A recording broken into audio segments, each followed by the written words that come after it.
Hi, everybody. My name is Didier Tranchier.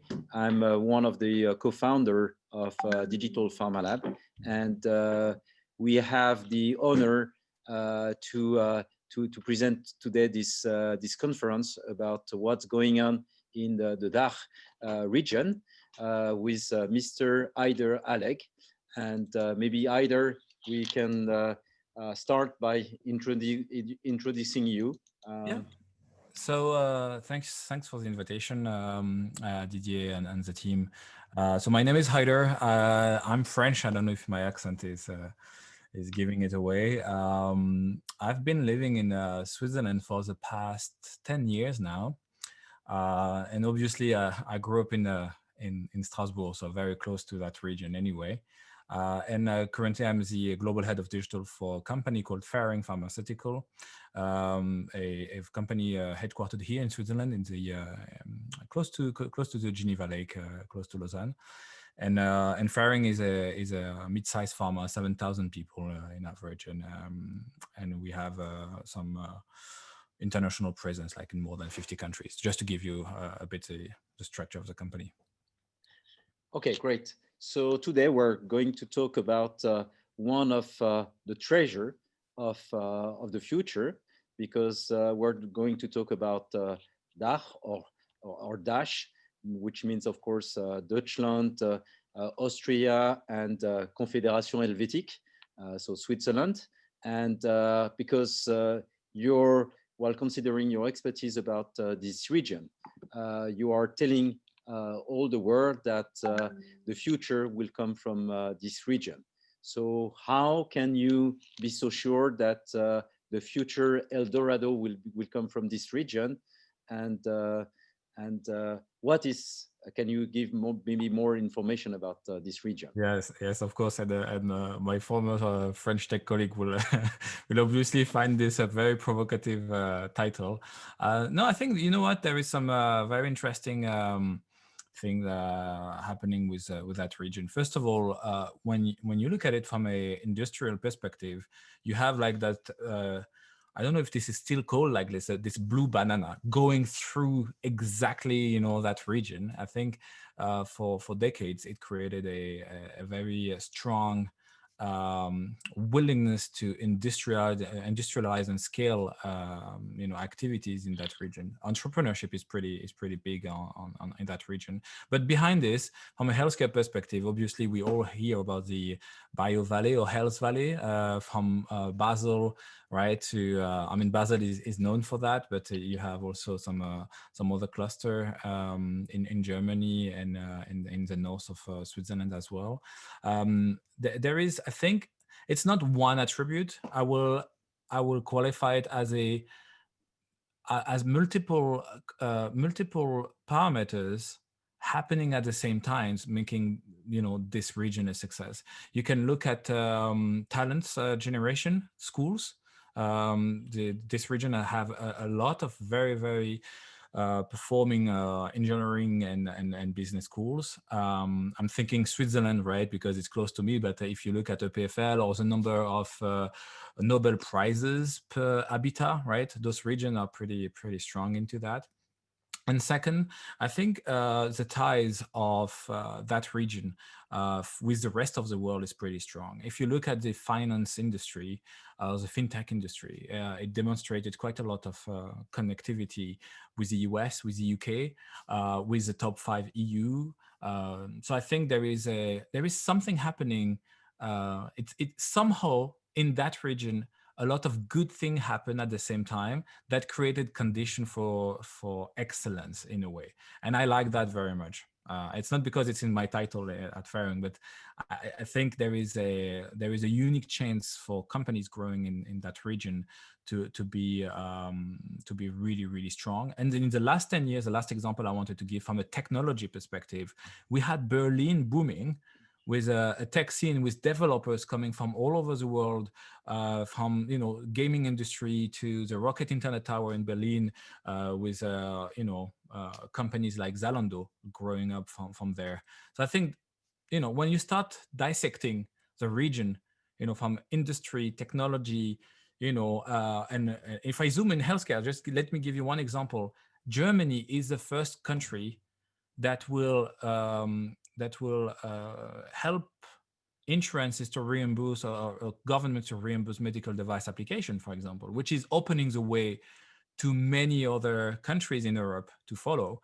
And I think that demonstrates a bit that leadership in the area. So thank you, Haider. So let's dissect, as you're saying, because first you said that the secret sauce is this blue banana with entrepreneurship, education, and excellence. But first, is it one region?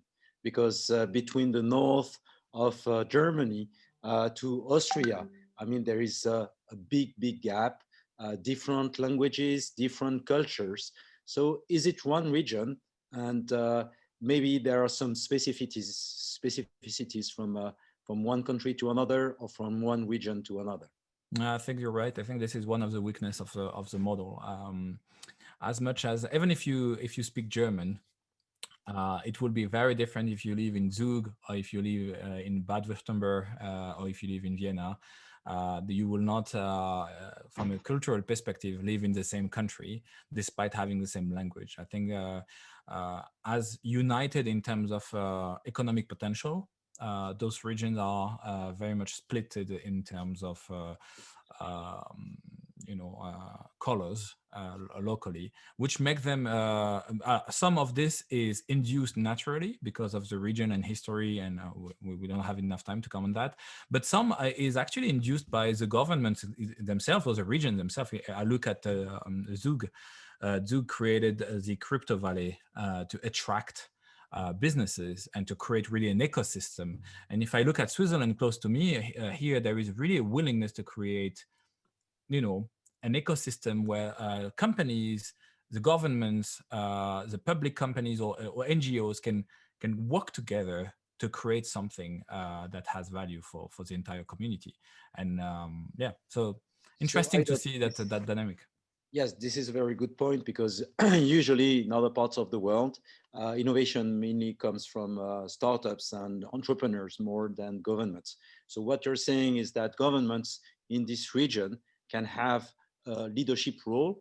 And there is one question here in the chat about what's the role of insurers, insurance company, and also clinicians. How would you say about the culture of insurance company? Because we also know that the best or the biggest insurance company are coming from both Switzerland and Germany. And what about clinicians?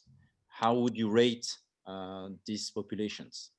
So I would say the HCP market is very different. The codes of running healthcare in Austria, Switzerland, and Germany is obviously very different.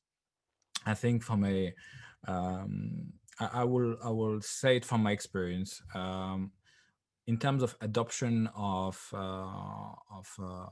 new services, or in terms of the clinical practice adopting new services, I found them very willing to test and trial things compared to other region in Europe.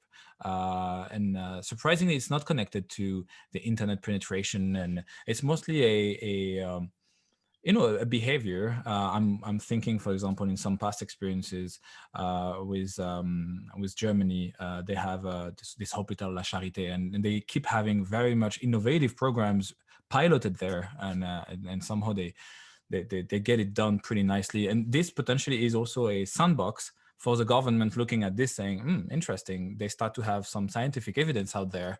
We can start to regulate this better. I think that was interesting. From an insurance perspective, from a payer perspective, I think it's, I don't have that much view compared to the healthcare professional world, because I work less with insurances and payers in a way. But from the outside, I can see from Switzerland, a lot of Swiss insurances company are creating hackathons involved. I'm thinking, for example, like a company like La Mobilière, which is here an insurance company in Switzerland, and they have those internal incubators, corporate VCs.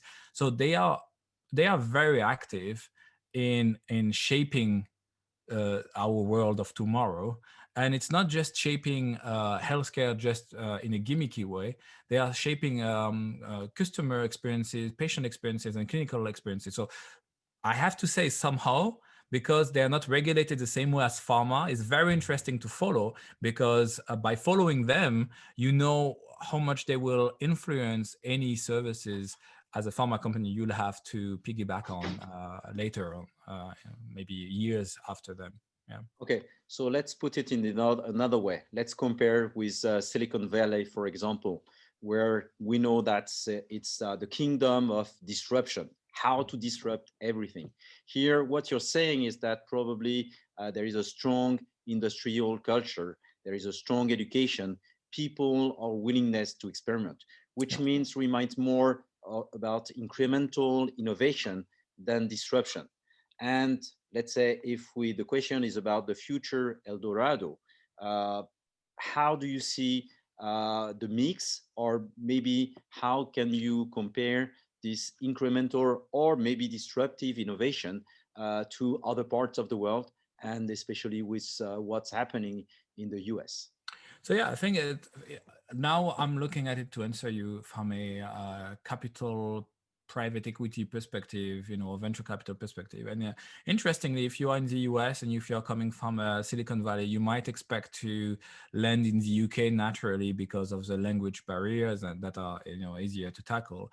And I was pulling some data looking at, is it actually true? And the DACH region is actually attracting a pretty large number of abroad investors to that region. So it must be because of the easiness to scale from that region somehow, because of the critical mass that you might have in those markets. But thinking that the Eldorado for startups is necessarily the UK, from what I see and from what I experience, is not that true anymore. You have places for innovation in that region that are attracting a lot of funding. And I think the second aspect that I can see from a bit of the research I've done for this call is because of that natural attraction from external VCs to that region. A lot of the education is made as well in the way. It's almost like a good circle, of a virtuous circle, where you have now VC in Europe, companies in Europe that are well wired to scale not only in that region but beyond, because of that exchange. I think that makes it a very interesting region, and I'm not saying they are alone in Europe to do that, but somehow in the last 10-15 years, that relationship between the DACH region and some cluster like the US really made the change. And I keep again taking the Rocket Internet Tower like an example. They are a beautiful example of that change of. Yes, maybe before going to the example, I mean, when we prepared this webinar, that was a very, very big surprise, because you were saying, yes, this is the future Eldorado, this is the future Eldorado. I cannot believe that, because I know that the US, the UK are the biggest place for innovation. And maybe you can share one of the slide, because that was Yeah. a big, big surprise. And at the same time, really shows what's the situation and the power of this region. So so I think what's interesting, if you look at let me just pull it here. So if you look at the number of as I said, the number of investors that are coming from the DACH region across across the year is steady or increasing compared to other, let's say, neighbor regions. And I'm not saying it's a fact, it's bound to stay like this. I think it's interesting to reflect on it, on the why was this happening. And I was giving the example of some of the let's say startups that are shining from that region, and you can get access to that data as well, or you guys will share it later on. It has been extracted from a nice study from Frontline. And I think here what is interesting is in this type of ecosystem, I think you have to get this recipe right for one or couple of example I think, to start having that chicken egg effect where more and more investors will come, it will generate much more funders. Then you have funders that will reinvest in the region, recreate talent pool, and so on. So interestingly, that region, when you start putting numbers and example on it, start to be very much different than a gray industrial zone. It is pretty much a green or blue ocean of opportunities for a lot of companies. And if you look at it from a talent perspective, which I think is interesting as well to look at, you see that we don't expect that Berlin and in Germany in general will have that much pool of developer. Personally, I was surprised. I was always thinking that France was kind of in front of that, race with talent and engineering schools. But yeah, suddenly I see Germany, Switzerland, and Austria pretty much, combined pretty big. So and having Germany as a number 2 destination for tech talent was, for me, I mean, I'm not saying that Germany is not nice and beautiful and sunny and attracting everyone on earth, but it's not Spain neither. So I was like, interesting. So it must attract those developers for a reason. That region, from a cash perspective, that is being flooded into the startups, is pretty strong and pretty big. So if you look at combine, they weight quite a lot. So I think we need to answer one of your questions about the Eldorado. I think there are 2 things that are happening. Is this region innovative in an iterative way? It means, do we know that Switzerland, for example, is a big contributor for innovation in healthcare? Yes, we know it because of the whole pharmaceutical industry there, the whole wiring of the industry. But what is interesting with those data and to look at the last 10 years, the disruptive innovation, the one that you cannot truly expect coming from one cluster or the other, I think this is what we start to see booming in that region. And I take again the fintech startup in Geneva, or the crypto valley, in Zug, or if you look at some food company with a food tech business, or the gaming business in Berlin. I think there are some really, really interesting clusters happening in terms of innovation there. Okay, well, thank you very much. So now you have shown that first, there is a lot of money pouring in the startup world, that many people, especially educated people, wants to move to this region, and and that there is this new culture, let's say, starting with Berlin, but with other clusters, both once again in Austria, Germany, and Switzerland. And there's question about incremental and disruptive technology. There is one question in the chat about big data and artificial intelligence. Maybe can you elaborate a bit about what's going on in this region? Are there specialized clusters in artificial intelligence? And what's the situation compared with China and US, who are today probably the leaders in this field?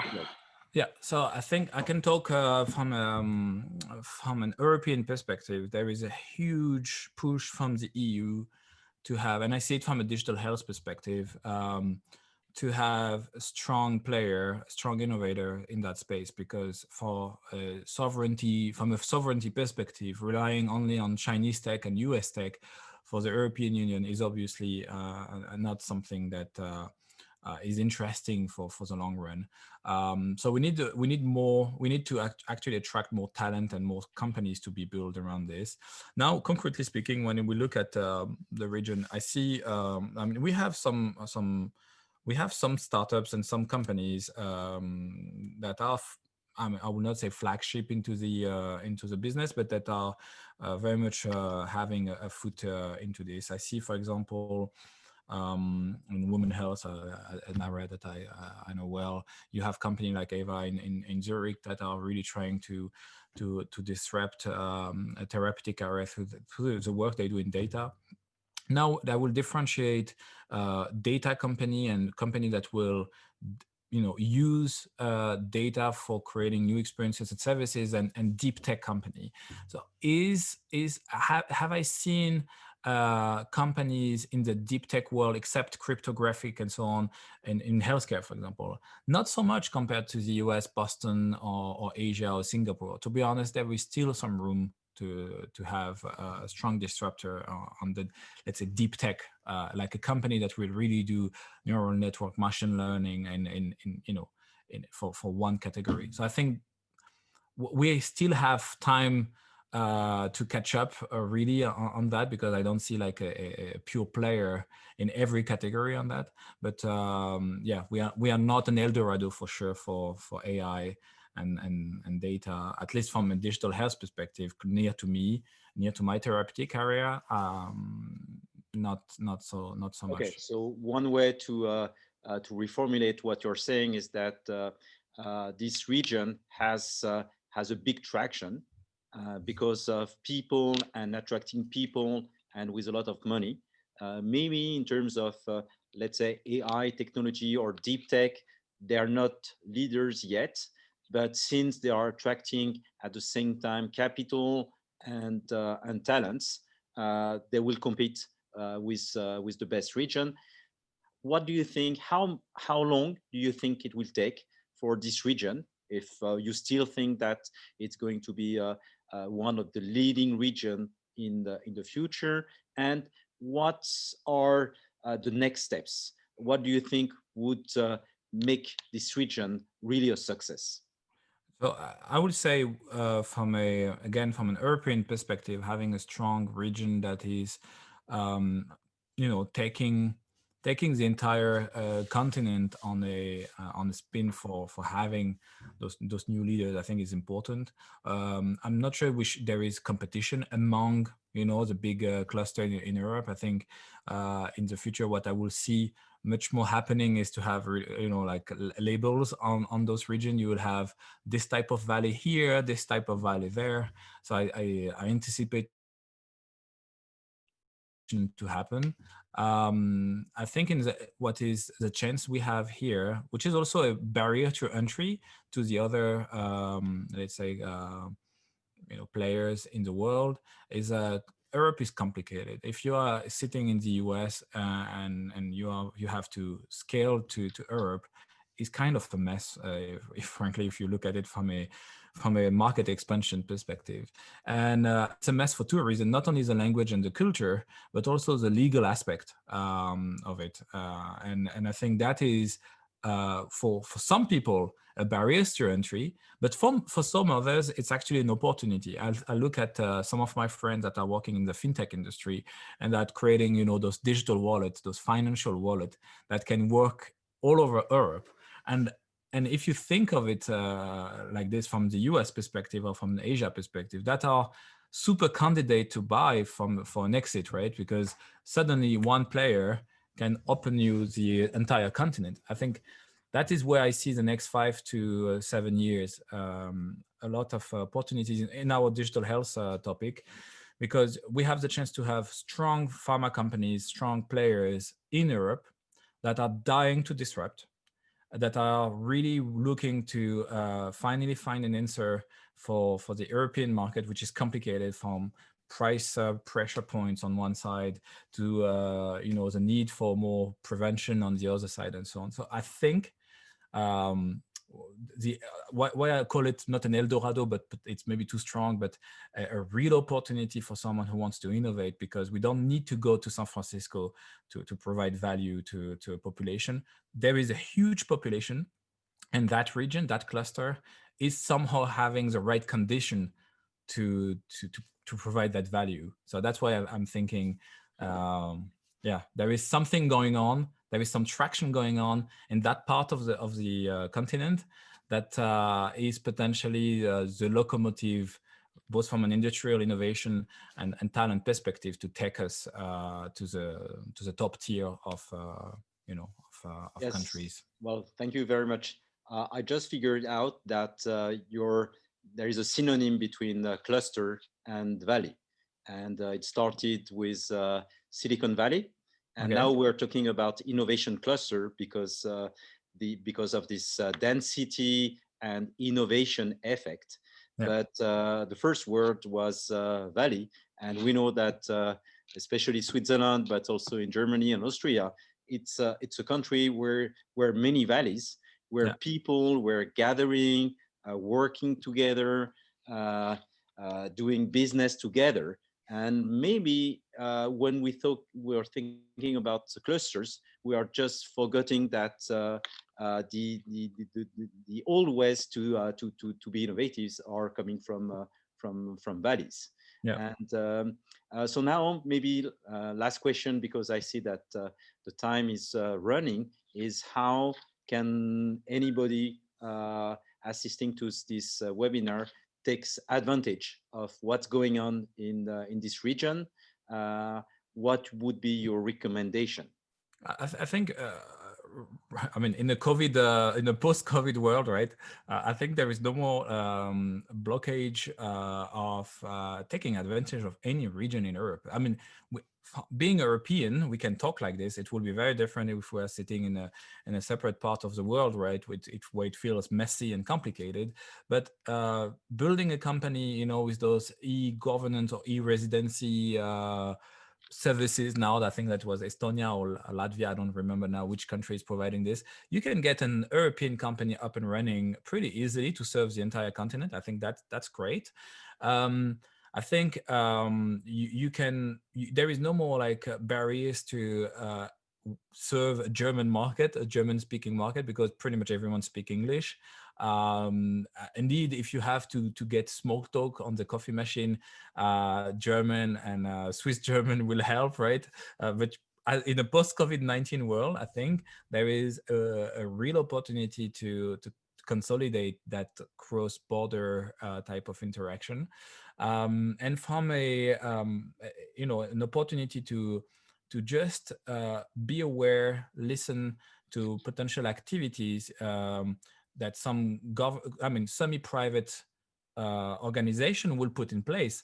I think if someone really wants to, I'm taking, for example, Zug again as an example, in the crypto valley, if you are a crypto startup and you don't know where to start, I think there are plenty of opportunities to knock on any door in Zug to get help to get incorporated there and get thousands of help, coming to you.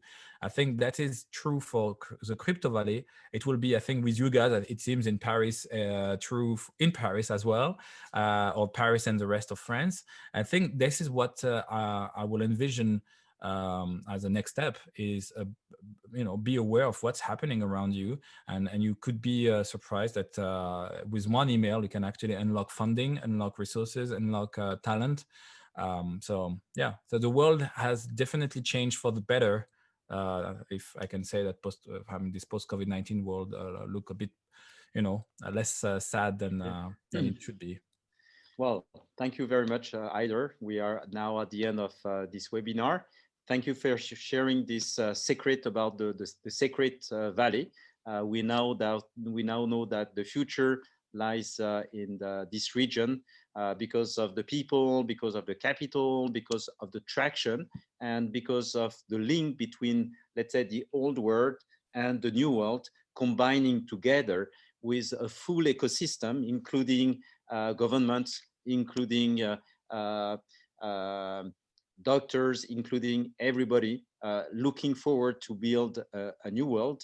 And it's also attracting people very much. And before that, I was, let's say, a bit skeptical about what's going on, but you have succeeded to convince myself that now we need to move to this region. And, I'm not sure you should. I'm not sure you should though, because again, for me, I think the downside of those region will actually be the positive side of other region. I think there is so much room for everyone. I think if this could be the last word I can bring is it's good to compare and benchmark. I think it's very healthy to compare what's working in a small scale with those regions. And I think what everyone listening to this should do is taking the recipe of success and start provoking that change, those positive ingredients in everywhere in Europe. And actually that will make us a powerful continent capable to fight against, bigger challenges. Okay, so I think that there is a few questions. First is German needed to work in Switzerland? And there is also a question about question and answer with public. So I think that we can have some time if some people are willing to ask directly questions. Of course, there is the chat, and I think you can raise your hand, and Juliette can give you the floor if you have any question. Okay, then the question was yes. Um, I mean, if you have posted this webinar, if you have question, feel free to comment or ask question on the LinkedIn post, for example, where this invite was on there. I will be happy to monitor if you have question and come there and answer, and also to point you to some of people in my network in the region that can give you much more info that I can. I think that could be a good thing. okay, and everybody, if someone wants to have additional information, can they reach out to you or? Yeah, I mean, for sure, I'll be happy to to answer any question and to point people to the right door if they're interested to partner with that region or to come to that region, for sure. Okay, well, thank you, Haider. I don't think that there are some additional questions. So thank you once again for sharing this secret valley, and now we know that the future, especially in Europe, but the future of the world resides in this region. Not only in this region, but it's going to be one of the leading region of this future digital health. Yeah. So thank you, and have a nice day. And thank you everyone for following this webinar. And we will organize another webinar probably so next week. So Perfect. talk to you soon, and thank you everybody. Thank you. Bye. Thank you guys. Take care.